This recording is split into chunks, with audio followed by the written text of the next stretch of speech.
Reviews by Ronan. Welcome to our TikTok shop. So for today's video, dumating na yung parcel natin na TNW Portable Studio. So this one is LED square fill light.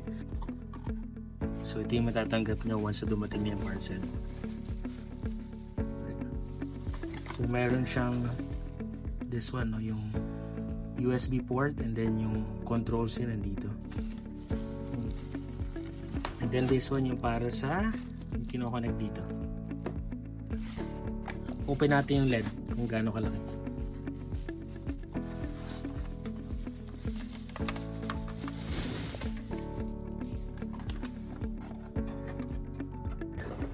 Wow, malaki. So this is my palm, no? Yan, ganyan siya kalaki. For the size, it's 11 inches. This is the stand of the TNW Portable Studio.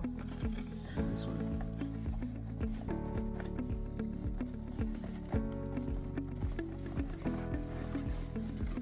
So this is the base. Ayan, medyo mabigat. And then this is the stand, adjustable stand.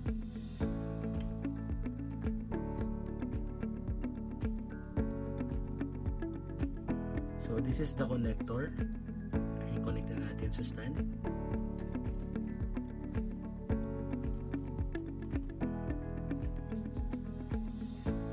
And let's connect the LED light. 11 inches LED light. Alright.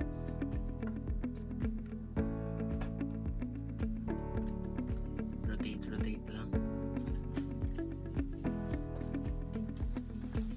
So this is yung mobile stand or mobile support. So dyan natin lalagay yung phone. And so we are rotating the red fill light. Okay. Alright. So this one is yung phone support natin, or yung phone stand. And this one, adjustable yung height. So if gusto niyo mas mataas, pwede natin i-adjust dito. So additional specifications for the studio light. So here, pwede kang maglagay ng mug or ng cup. So this is the USB cord. If ever na meron kayong direct na sa may outlet na USB cord, pwede yun. Or pwede kayo maglagay ng charger adapter. Then this one yung power on.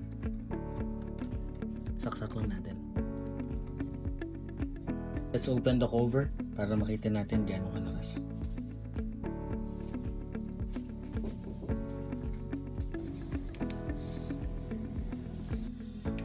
So this is perfect for content creators, live sellers, online classes. So it has 3 modes. This is the natural white, the warm white, and the cool white. So perfect to sa mga products, no, or sa mga videos na gusto nating ma-enhance. Yan. So kahit yung quality ng phone natin may enhance if may ganito tayong studio.